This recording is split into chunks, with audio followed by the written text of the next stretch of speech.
UP में 1573 स्वास्थ्य कार्यकर्ताओं को मंगलवार को लखनऊ स्थित लोक भवन में सीएम योगी आदित्यनाथ ने नियुक्ति पत्र वितरित किया। सीएम योगी ने कहा कि 1573 एएनएम प्रदेश की तस्वीर बदलने के लिए हैं। नीति आयोग की रिपोर्ट बता रही है कि यूपी बीमारू राज्य से बाहर निकला है। पहले करीब 6.25 करोड़ दीनहीन स्थिति में थे, अब करीब इनके जीवन यापन में सुधार हुआ है। 2 साल में स्वास्थ्य शिक्षा क्षेत्र में लगातार सुधार हो रहा है। यूपी विकास की प्रक्रिया से जुड़ा है। सीएम योगी ने कहा कि बहराइच, बस्ती, संभल, खीरी, बांदा सहित कई जिलों में पूर्ववर्ती सरकार ने ध्यान नहीं दिया। यहां अभियान चलाया गया जिसकी वजह से व्यापक स्तर पर सुधार हुआ है। 100 असेवित ब्लॉक चुने गए, वहां सुधार हुआ। टीकाकरण का कवरेज 98% हो गया है। इसमें एएनएम की बड़ी भूमिका है। आशा व एएनएम की ताकत का मूल्यांकन नहीं किया गया, लेकिन अब इनकी ताकत का एहसास हो गया है। पहले गोरखपुर में इंसेफेलाइटिस से बच्चे मरते थे, लेकिन 2017 के बाद बच्चों की मौत नहीं हो रही है। वहीं हाथरस जिले में यूपी के परिवार कल्याण के महानिदेशक और चिकित्सा एवं स्वास्थ्य सेवाएं परिवार कल्याण के प्रमुख सचिव के आदेश पर 20 नवनियुक्त स्वास्थ्य कार्यकर्ता महिला को मुख्यमंत्री के कार्यक्रम के बाद चयनित स्वास्थ्य कार्यकर्ता महिला को नियुक्ति पत्र विधायक वीरेंद्र सिंह राणा, जिला अध्यक्ष गौरव आर्या तथा सीएमओ डॉक्टर मंजीत सिंह द्वारा सीएमओ कार्यालय के सभागार कक्ष में वितरित किए गए। इस दौरान समस्त नवनियुक्त स्वास्थ्य कार्यकर्ता महिला को अपने कार्य के प्रति दायित्वों के संबंध में दिशा निर्देश देते हुए उनके उज्जवल भविष्य की कामना की गई।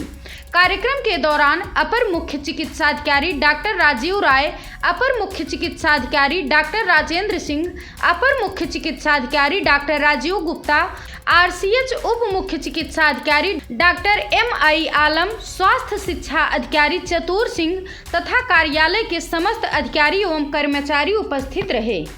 मिशन रोजगार के अंतर्गत आदरणीय प्रधानमंत्री मोदी जी के विजन के अनुरूप नियुक्ति पत्र वितरण के आज के इस कार्यक्रम में स्वास्थ्य विभाग की 1573 एएनएम हेल्थ वर्कर्स को नियुक्ति पत्र वितरण के आज के इस कार्यक्रम में मंच पर उपस्थित प्रदेश सरकार में मेरे वरिष्ठ सहयोगी उप मुख्यमंत्री श्री ब्रजेश पाठक जी, चिकित्सा स्वास्थ्य विभाग के राज्य मंत्री श्री मयंकेश्वर शरण सिंह जी, प्रदेश के मुख्य सचिव श्री दुर्गा शंकर मिश्र जी,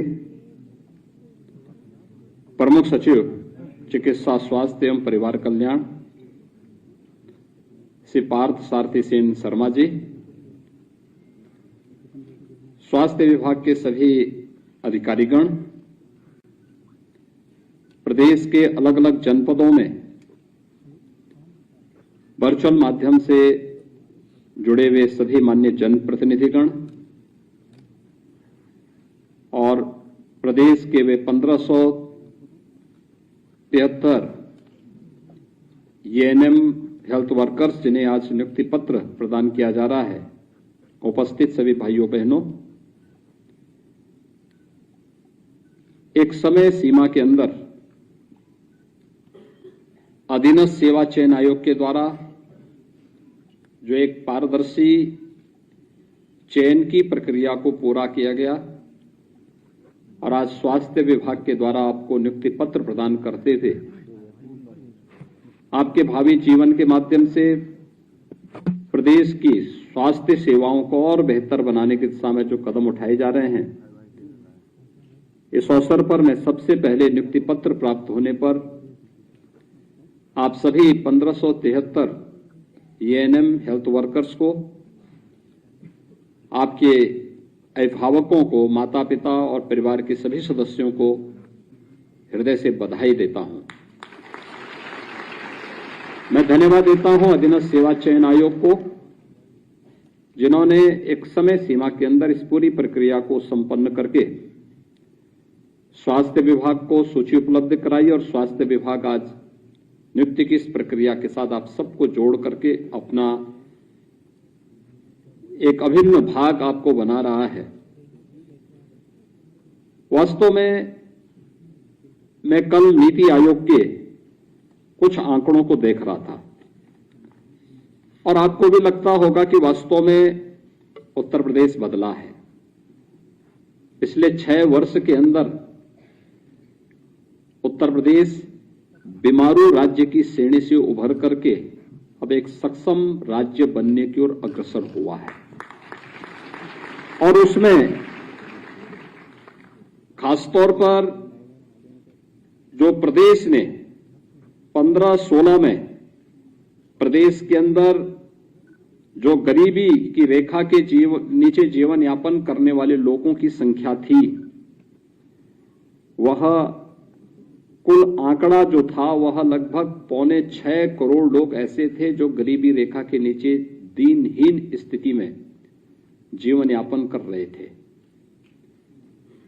और इस दौरान प्रदेश सरकार के द्वारा जो कदम उठाए गए उसका परिणाम क्या था कि 37.68% से आज हम इसको यानी 19 से 21 के बीच में ही यानी 15-16 से लेकर के 19-21 के बीच मात्र 3-4 वर्षों में ही हम लोगों ने इसे 37 यानी 38% से कम करते हुए 22% में लाने में सफलता प्राप्त की है। और पिछले अगर 2 वर्ष के अंदर स्वास्थ्य के क्षेत्र में, शिक्षा के क्षेत्र में और गरीब कल्याणकारी कार्यक्रमों के माध्यम से जो विभिन्न क्षेत्रों में कार्य हुआ है, अगर इन सभी आंकड़ों को अगर आप देखेंगे तो आज के दिन पर यह 38% से घट करके मात्र 11-12% के आसपास बचा होगा।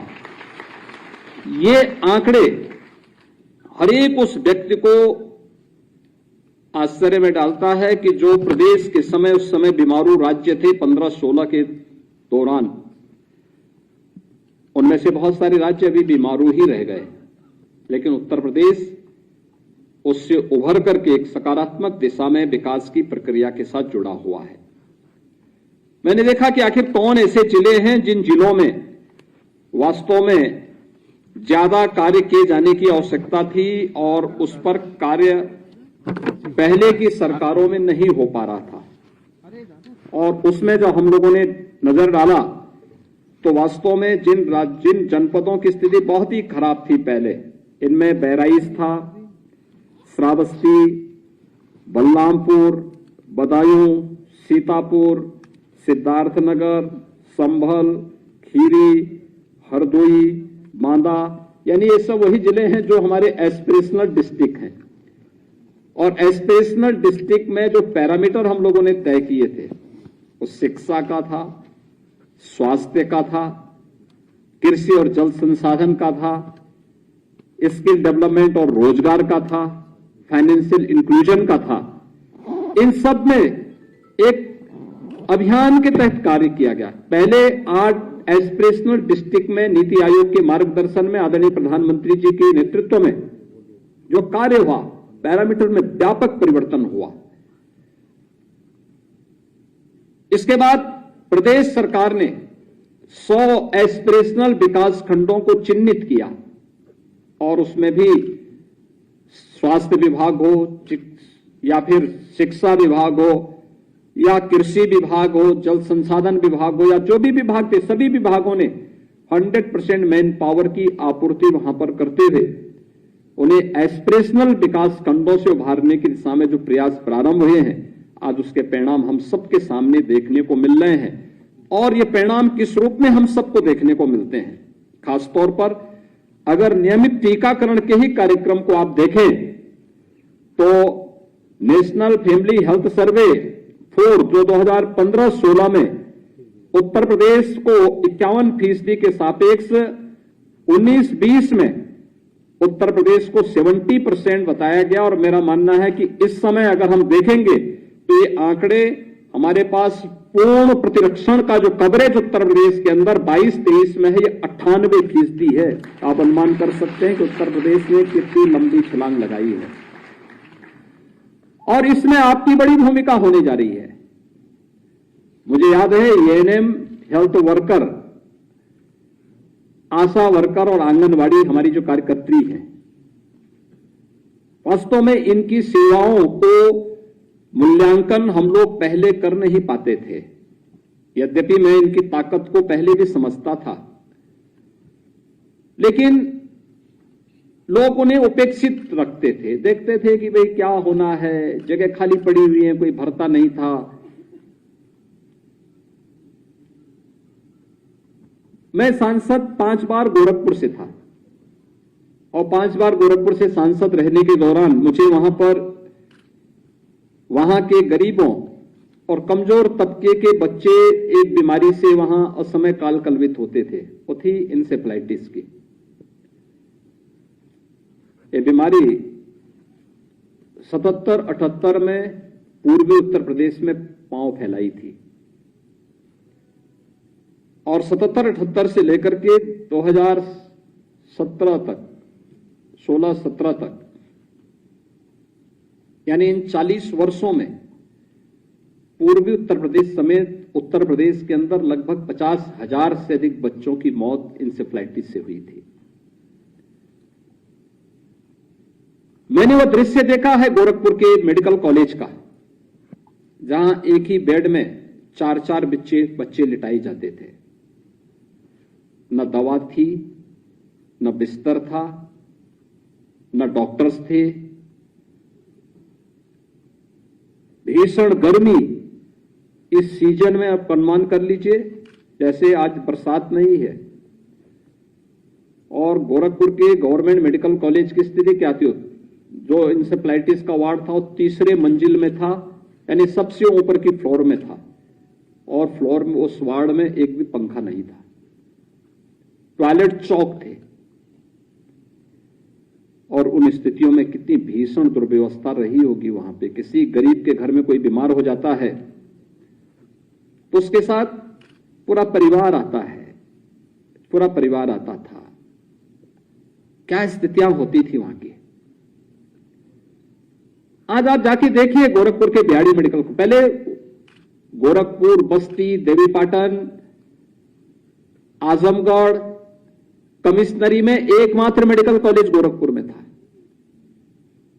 न कुशीनगर में था, न महाराजगंज में था, न देवरिया में था, न सिद्धार्थनगर, बस्ती, संत कबीर नगर, बलरामपुर, श्रावस्ती, गोंडा, बहराइच या फिर इधर मऊ, आजमगढ़, बलिया, कहीं भी मेडिकल कॉलेज नहीं थे।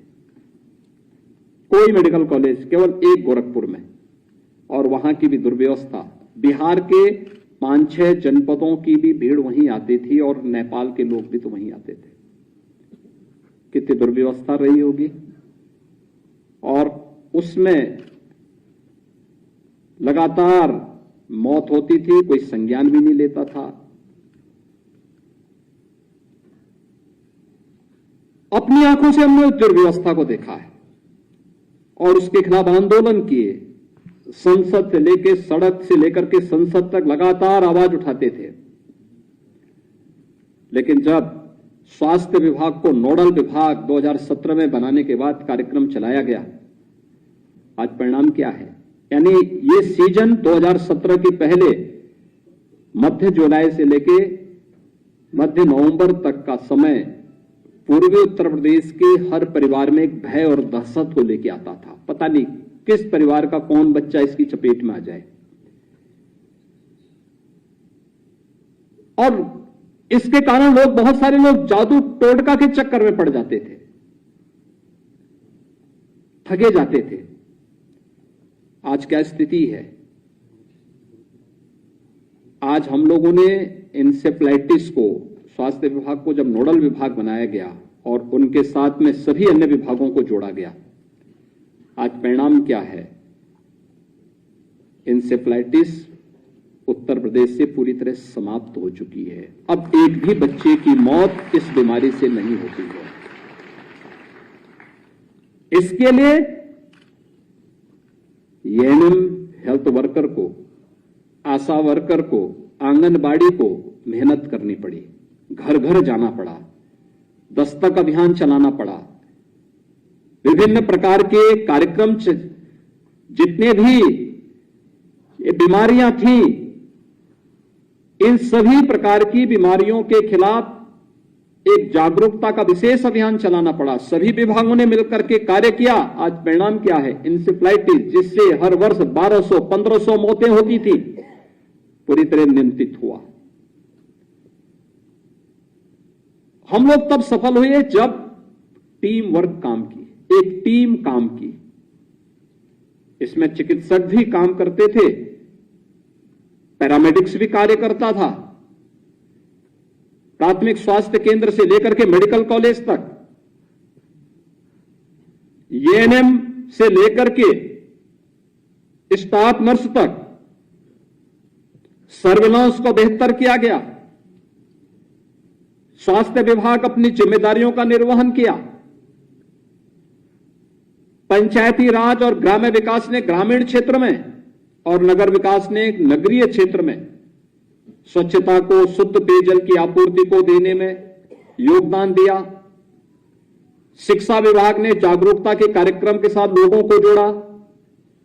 महिला और बाल विकास विभाग ने पोषाहार के कार्यक्रम को तेजी के साथ आगे बढ़ाने का कार्य किया। परिणाम हम सबके सामने कि जो बीमारी भय और दहशत का कारण बनती थी, न जाने कौन बच्चा इस बार इसकी चपेट में आ जाए, आज वहां कोई भय और दहशत नहीं। इंसेफ्लाइटिस पहले 3 वर्षों में नियंत्रित कर ली जाए और 40 वर्ष से जो हम सब के लिए खतरा बनी हुई थी, वहां के मासूमों को निगलती थी, उसको हमने पूरी तरह नियंत्रित करने में सफलता प्राप्त कर ली। और यह उन बहनों के योगदान का है जो इस संचारी रोग नियंत्रण के साथ साथ दस्तक अभियान के साथ घर घर जाकर के बेहतर सर्विलांस को और दस्तक अभियान में एक एक घर की स्क्रीनिंग करने में जिन लोगों ने योगदान किया, परिणाम आप सबके सामने है। नेशनल फैमिली हेल्थ सर्वे के आंकड़े वैसे ही नहीं हमारे पक्ष में आ रहे हैं और ऐसे ही नहीं चमत्कारिक परिणाम है। इसके लिए परिश्रम हुआ है। संचारी रोग नियंत्रण के कार्यक्रम वर्ष में निरंतर चले हैं। एक बार का कार्यक्रम संपन्न हुआ, अगला कार्यक्रम प्रारंभ हो गया। इसमें 5 जैसी संस्थाओं ने, यूनिसेफ ने, WHO ने, केंद्र और राज्य सरकार के द्वारा चलाए जाने वाले इस पूरे अभियान के साथ जुड़ करके सभी लोगों को एकजुट होकर के आगे कार्यक्रम को बढ़ाया। आज परिणाम हम सबके सामने है और आज वहां हेल्थ इंफ्रास्ट्रक्चर में भी वृद्धि हुई। आज आप देखेंगे पूर्वी उत्तर प्रदेश में गोरखपुर में पहले एक ब्याडी मेडिकल कॉलेज था, जहां 4-4 पेशेंट एक ही बेड पे रहते थे। आज वहां पे 4-4 एक साथ नहीं है। आज तो पहले पंखा नहीं था, लेकिन आज आप देखेंगे जैसे इस सभागार में आपको एकदम कहीं भी गर्मी की कोई गर्मी से कोई प्रवाह नहीं, फुल एसी है ना ये सभागार। ऐसे वहां पे हर वार्ड में एसी आपको मिलेगा और सेंट्रल एसी से पूरे वार्ड वहां छाए हुए हैं। एक पेशेंट के लिए एक बेड आरक्षित है, पर्याप्त बेड्स हैं वहां पे। और गोरखपुर में तो मेडिकल एजुकेशन और स्वास्थ्य विभाग ने अपना कार्य किया ही।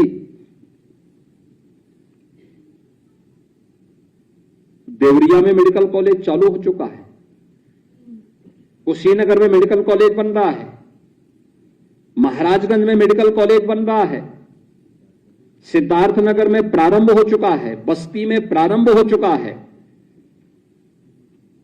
आजमगढ़ में मेडिकल कॉलेज पहले से चल रहा है, मऊ के लिए अभी MOU किया है मेडिकल एजुकेशन विभाग ने, जहां पे एक नया मेडिकल कॉलेज बनने जा रहा है। बलिया के लिए, संत कबीर नगर के लिए हम कार्य कर रहे हैं। बलरामपुर में KGMU के एक सैटेलाइट सेंटर के रूप में मेडिकल कॉलेज स्थापना की कार्रवाई आगे बढ़ रही है। बहराइच में मेडिकल कॉलेज प्रारंभ हो चुका है, गोंडा में मेडिकल कॉलेज का निर्माण चल रहा है।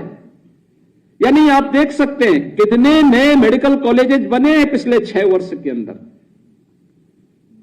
और 1947 से लेकर के क्या कर रहे थे हम, क्या कर रही थी सरकारें? गरीबी हटाओ के नारे बहुत दिए जाते थे। क्या नारों से उन गरीबों का कल्याण होने वाला है क्या? जमीनी हकीकत क्या थी? ये बीमारू राज्य वैसे ही नहीं था। बीमार मानसिकता ने, उस समय की सरकारों की बीमार मानसिकता ने उत्तर प्रदेश जैसे प्राकृतिक संसाधनों से भरपूर इस भूमि को बीमारू बना दिया था और उनकी बीमारू मानसिकता के कारण उत्तर प्रदेश बदहाल स्थिति में था। नौजवानों के सामने पहचान का संकट आता था। नौकरी निकलती थी, चाचा और भतीजा झोला लेकर के वसूली पे निकल पड़ते थे और परिणाम क्या होता था? एक गरीब ठगा रह जाता था, एक प्रतिभाशाली नौजवान ठगा रह जाता था। आज तो हमारे जितने भी नृत्य की प्रक्रिया से जुड़े हुए आयोग और बोर्ड हैं, कोई उस पर उंगली नहीं उठा सकता। पूरी पारदर्शी तरीके के साथ सारी प्रक्रियाएं हैं, टेक्नोलॉजी का बेहतर उपयोग करते हुए, और उसी का परिणाम है। नौजवानों के मन में उत्साह है, प्रदेश के लिए कुछ कर गुजरने की एक तमन्ना है, और इसीलिए नियुक्ति की प्रक्रिया के साथ हम हर तीसरे दिन जुड़ रहे हैं। यानी पिछले 1.5 साल का ही हम बता दें तो पिछले 1.5 साल में ये 19वां नियुक्ति पत्र वितरण का कार्यक्रम है आज, जिसमें हम लोगों ने लगभग 58,000 उत्तर प्रदेश के नौजवानों को सरकारी नौकरी दी है। ये नियुक्तियां पहले भी दी जा सकती थी। आज हमारी कोई नियुक्ति किसी भी आयोग का, लोक सेवा आयोग का हो, अधीनस्थ सेवा चयन आयोग का हो, या शिक्षा से जुड़े हुए आयोगों का हो, आज उस पर कहीं कोई मामला कोर्ट में लंबित नहीं है। प्रक्रियाएं चल रही हैं। स्क्रीनिंग की प्रक्रिया में थोड़ा समय लग जाता है, अन्य प्रक्रियाओं के बारे में भी सारी चीजें होती हैं, और कोई हस्तक्षेप सरकार का किसी भी आयोग या बोर्ड को लेकर के नहीं। नियुक्ति की प्रक्रिया को पारदर्शी और निष्पक्ष तरीके से कराना आयोग और बोर्ड का अधिकार है। उनको अपने उन कर्तव्यों का निर्वहन करना है, वे कर रहे हैं। ये चीजें बताती हैं कि करने के लिए सरकार के पास इच्छा शक्ति होनी चाहिए। और मुझे नियुक्ति की इन प्रक्रियाओं के साथ जोड़ने में इसलिए भी अच्छा लगता है क्योंकि उसके परिणाम यूपी के हित में आ रहे हैं। आज नेशनल फैमिली हेल्थ सर्वे की रिपोर्ट को नीति आयोग स्वीकार करती है, भारत सरकार स्वीकार करती है कि हां, यूपी में सुधार हुआ है। और मैंने तो अपनी आंखों से देखा था, कोरोना कालखंड में सेकेंड वेव थी, हर व्यक्ति सहमा हुआ था। नेगेटिव रिपोर्ट हमारे खिलाफ चल रही थी। मैं समझ नहीं पा रहा था कि क्या इसमें होना है, लेकिन मेरे दिमाग में आया कि जो लोग बोल रहे हैं कि ग्रामीण क्षेत्र में या अन्य क्षेत्रों में कोरोना फैला है, मैंने कहा एक बार तो साहस करना पड़ेगा। तो मैं स्वयं ही फील्ड में उतर पड़ा, अलग अलग जनपदों में जाता था, अचानक किसी गांव में चला गया और मैं देखता था वहां पे जाकर के कि गांव में मुझे कोई ना कोई एएनएम या आशा वर्कर मुझे मिल जाती थी, दिखती थी। किसी घर में पूछता था कि क्या काम आए हैं आप? कहते थे हम हालचाल लेने के लिए आए हैं, कोई सर्दी जुकाम बुखार से जुड़ा हुआ कोई मामला तो नहीं, कोई खांसी से जुड़ा हुआ मामला तो नहीं है। और फिर उसकी रिपोर्ट हम करते हैं ICCC में, integrated command and control centre में उसकी रिपोर्ट करते हैं। अगर फिर उसका सैंपल लिया जाता है, सैंपल लेकर के फिर अगर पॉजिटिव आया तो उसको हम दवा उपलब्ध करवाते हैं, थोड़ा मामला गंभीर है तो उसको हॉस्पिटल पहुंचाने का काम करते हैं। यानी कितना अद्भुत कार्य हुआ। इतने बड़े प्रदेश को और इतने बड़े देश को प्रधानमंत्री मोदी जी का मार्गदर्शन और नेतृत्व था, भारत सरकार का पूरा सपोर्ट था, लेकिन जमीनी धरातल पर कार्य करने का कार्य तो इस जमीन पे रुके हुए, जमीन पे कार्य करने वाले इन हेल्थ वर्कर्स ने ही किया था। और जिसका परिणाम हमारे सामने है कि कोरोना भी आज देखिए, मैंने पिछली बार कहा था ना कि कोरोना भी वैसे समाप्त हो जाएगा जैसे इंसेफ्लाइटिस समाप्त हुआ है। अब कोरोना कोई पूछता ही नहीं, कोरोना भी नहीं तो पता लगता था कि इतनी बड़ी गैदरिंग कोरोना में हो ही नहीं सकती थी, हम इकट्ठे हो ही नहीं सकते थे। और तो और परिवार का कोई सदस्य बीमार हो गया तो कोई देखने भी नहीं जाता था। लेकिन आज तो ऐसी कोई समस्या नहीं हमारे सामने। और इसीलिए यह एक सामूहिकता का दर्शन है। हमने टीम वर्क किया, परिणाम हम सबके सामने आए। सबने अपनी जिम्मेदारी का निर्वहन किया, परिणाम हमारे सामने आए। अपनी परवाह किए बगैर हमें अपने समाज को बचाना है, प्रदेश को बचाना है, देश को बचाना है। ये जो लगन थी, इस लगन ने ही प्रदेश को बचाया है, देश को बचाया है। शिशु मृत्यु दर, जो विभिन्न प्रकार के टीकाकरण होते हैं, जिनमें नियमित टीकाकरण के मामले में टेपेजिक है, गला घोंटू है, काली खांसी है, टिटनस है, इन्फ्लुएंजा है, पोलियो है, खसरा है, रूबेला है, हेपेटाइटिस बी है, रोटा वायरस है, निमोनिया है, इंसेफ्लाइटिस है, ये सभी प्रकार के टीकाकरण को शिशुओं पर नियमित रूप से देने का परिणाम क्या है? शिशु मृत्यु दर को नेशनल एवरेज के बराबर लाने में हमें सफलता प्राप्त हुई। मातृ मृत्यु दर को नेशनल एवरेज के समकक्ष लाने में सफलता प्राप्त हुई और कुछ मामलों में तो स्वास्थ्य विभाग की जो उपलब्धियां हैं उससे भी उल्लेखनीय, नेशनल एवरेज से भी अच्छी हुई है।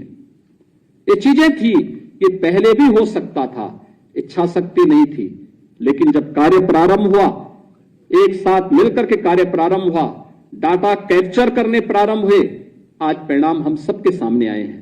और इसीलिए मैं आज के इस अवसर पर आप सबसे कहूंगा कि आपने देखा होगा नियुक्ति की प्रक्रिया और नियुक्ति पत्र वितरण की पूरी प्रक्रिया में कहीं कोई हस्तक्षेप नहीं, पूरी निष्पक्षता के साथ, न जाति के नाम पर, न मत और मजहब के नाम पर कोई भेदभाव किसी के साथ। अगर वह यूपी का है, उत्तर प्रदेश का निवासी है, उत्तर प्रदेश में नौकरी करना चाहता है, योग्यता रखता है, उसके अंदर प्रतिभा है, उसको प्रदेश के अंदर कार्य करने का अवसर मिलना ही चाहिए और उसको उसी दिशा से आगे बढ़ाने का कार्य हुआ। अगर आपके साथ भेदभाव नहीं हुआ है, किसी प्रकार का कोई भी आपकी उसके साथ में कहीं भी आपको नहीं लगा कि भाई आपके साथ कोई भेदभाव हो रहा है, तो आपसे सरकार भी उम्मीद करेगी किसी पारदर्शी और निष्पक्ष तरीके से प्रदेश के अंदर सेवा के एक नए कार्यक्रम को आगे बढ़ाने में आपको भी अपना योगदान देना है।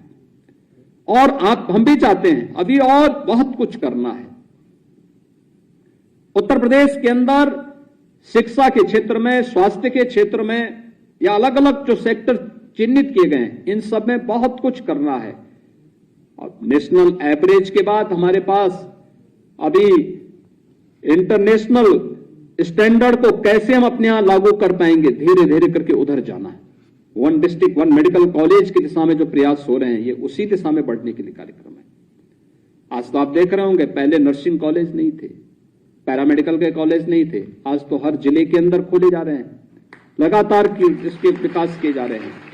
बहुत सारी संभावनाएं इस फील्ड में कार्य करने की है और मैं चाहूंगा कि हमें उसके लिए अपने आप को तैयार करना होगा। आज का एक कार्यक्रम महत्वपूर्ण इसलिए भी है, ये मिशन रोजगार का तो कार्यक्रम है ही, मिशन सत्य का कार्यक्रम भी है।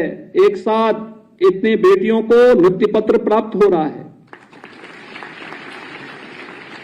यानी एक साथ वे नियुक्ति पत्र प्राप्त कर रहे। महिला सशक्तिकरण का कार्यक्रम मिशन शक्ति का भी अभियान है और इस मिशन शक्ति के कार्यक्रम के साथ भी जुड़ते हुए मुझे बहुत प्रसन्नता की अनुभूति हो रही है। मुझे पूरा विश्वास है कि आप सभी लोग पूरी प्रतिबद्धता के साथ उत्तर प्रदेश के स्वास्थ्य सेवाओं की अभिवृद्धि करने में, उसको प्रत्येक नागरिक तक पहुंचाने में और उत्तर प्रदेश की स्वास्थ्य सेवाओं को देश के लिए एक नजीर बनाने में आप सब अपना योगदान देंगे। इस विश्वास के साथ नियुक्ति पत्र प्राप्त होने पर मैं 1573 एएनएम हेल्थ वर्कर को, उनके परिवार के सभी सदस्यों को एक बार फिर से बधाई देता हूं और पूरा विश्वास है कि आपके द्वारा जो कार्यक्रम प्रारंभ होंगे, एक कार्यक्रम उत्तर प्रदेश की स्वास्थ्य सेवाओं को राष्ट्रीय स्तर पर एक नजीर के रूप में प्रस्तुत करने में मदद करेगा। आप सबके प्रति मेरी शुभकामनाएं। धन्यवाद। जय हिंद।